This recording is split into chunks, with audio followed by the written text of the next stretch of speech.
Hello hi welcome to big news. నేను మీ Gousuddin Sheikh.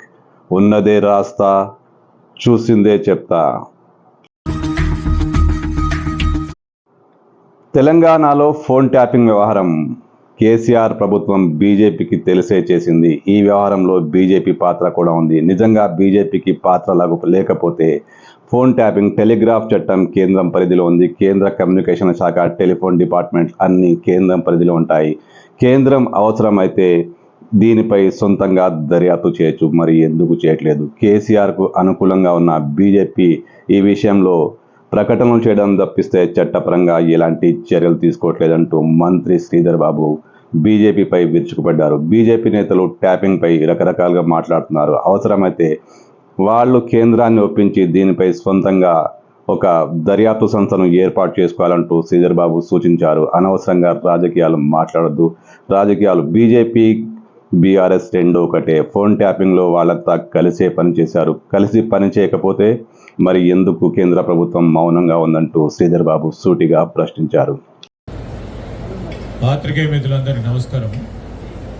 BJP వారిని సూటిగా ప్రశ్నిస్తా ఉన్నాం. జాతీయ పరంగా ఉన్న ఇండియన్ టెలికాం యాక్ట్ని,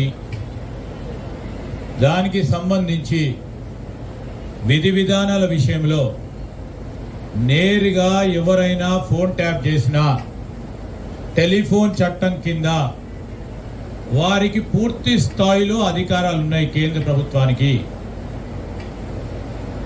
సువోమోటో బీజేపీ వారు దీనిపైన ఎందుకు చర్య తీసుకోవటం లేదో ఈ రాష్ట్ర ప్రజలకు తెలియజేయండి.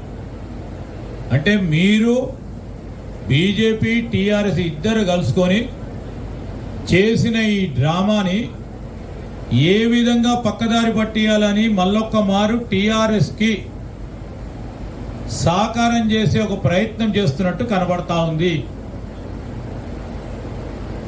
ఈ రాష్ట్ర ప్రభుత్వం చేయాల్సిన చర్య పని స్పష్టంగా మా ఎవ్వరి ప్రమేయం లేకుండా అధికారులు చట్టాన్ని ఉపయోగించుకొని దీని పరంగా విచారణ జరుపుతా ఉన్నారు. మీకు చిత్తశుద్ధి ఉంటే కేంద్ర ప్రభుత్వం ఆధీనంలో ఉన్న మీ చేతిలో ఉన్న అధికారాలను ఉపయోగించుకొని ఎందుకు చేయటం లేదు? మీరు చెప్పండి. ఇంతకుముందు పెద్దలు శ్రీనివాస్ రెడ్డి గారు చెప్పినట్టు నీటికి సంబంధించిన అంశం విషయంలో వారు స్పష్టంగా చెప్పారు. 3 మెంబర్ నిపుణుల కమిటీకి సంబంధించి రాబోయే కాలంలో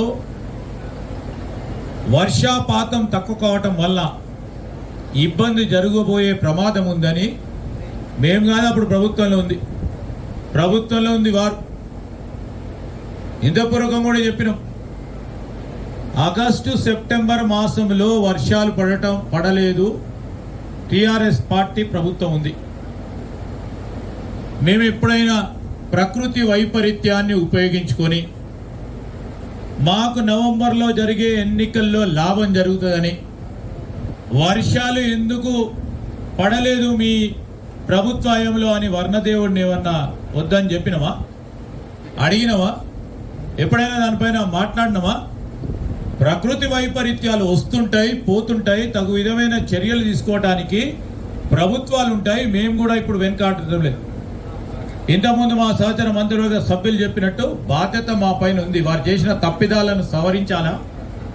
అతలాకుతలంగా అన్ని విభాగాలకు సంబంధించిన డిపార్ట్మెంట్స్ని ఇష్టారాజ్యంగా అడ్డగోలుగా వదిలేసిన తరుణంలో దీన్ని సవరించే ప్రయత్నంలో మొదలుపెట్టినాం. ఆర్థిక పరంగా అతలాకుతలమైన ఆర్థిక వ్యవస్థను దారిలో పెట్టే ప్రయత్నంలో ఒక అడుగుకు ముందుకేసి వెళ్తా ఉన్నాం. ఈ తరుణంలో ఇబ్బంది వచ్చింది. మొత్తం మా పరంగానే కాదు, ఈరోజు తెలంగాణ కాదు, యావత్ భారతదేశంలోనే వర్షాపాతం తక్కువగా నమోదైంది.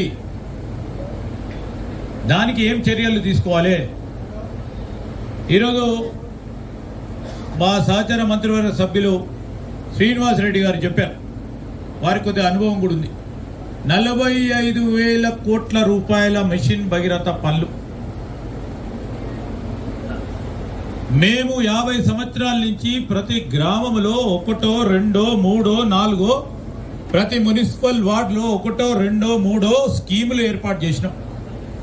స్థానికంగా ఉన్న అక్కడ నీటి వనరులను ఉపయోగించుకొని స్కీములు ఉపయోగిస్తే కార్యక్రమం చేస్తే దాన్ని అన్నిటిని కూడా పక్కన పెట్టిన మిషన్ భగీరథ నీళ్ళు వస్తే జూడిగా పెట్టి మినరల్ వాటర్ని మేము ఇస్తున్నామని చెప్పి ఇంటికి 1 బిందె 2 బిందెలు ఎక్కడ కూడా సరిపోని నేను నీరు అని చెప్పి 80% మందికి నీరు అందుకుంటే ఇప్పుడే మా సోదరులు చెప్తారు అరగంట సేపు నీరు వస్తుంది ఆగిపోతుందని. చాలా సందర్భంలో మా పాత స్కీమ్లో కలర్ వేసి పెట్టింది, కొన్ని సందర్భాల్లో ఆ స్కీమ్లో డిఫంక్ట్ చేసింది. ఇప్పుడు కరువు కష్టకాలం వస్తా ఉన్న సందర్భంలో ఆ స్కీములన్నిటి నడుస్తే ఇప్పుడు మేము రివైవ్ చేయడానికి మా శాయశక్తుల ప్రయత్నం చేస్తూ ఉన్నాం. బోర్లను వేయడానికి కానీ ఎక్కడ అవసరం ఉంటే అక్కడ ట్యాంకర్లు పెట్టైనా, ముఖ్యమంత్రి గారు ఏమన్నారు, ట్యాంకర్లు పెట్టైనా నీటి వనరులు ఎక్కడుంటే అక్కడ మంచి నీటికి ఇబ్బంది లేకుండా మా బాధ్యతగా ఈ రాష్ట్ర ప్రజానికానికి ఎక్కడ మంచి నీటి ఇబ్బంది లేకుండా చూస్తామని చెప్పడం జరిగింది. ఇది మా బాధ్యత. 3 నెలల్లో మేము ఏమైనా దేవుళ్ళమానే కరువు పుట్టించడానికి? 3 నెలల్లో మేము కరువు అనుకున్నాం అనుకో, మా సోదరులు ఎవరైనా దేవుళ్ళమా కరువు రావాలంటే ఇట్లా అనగానే ఇట్లా పోయటానికి?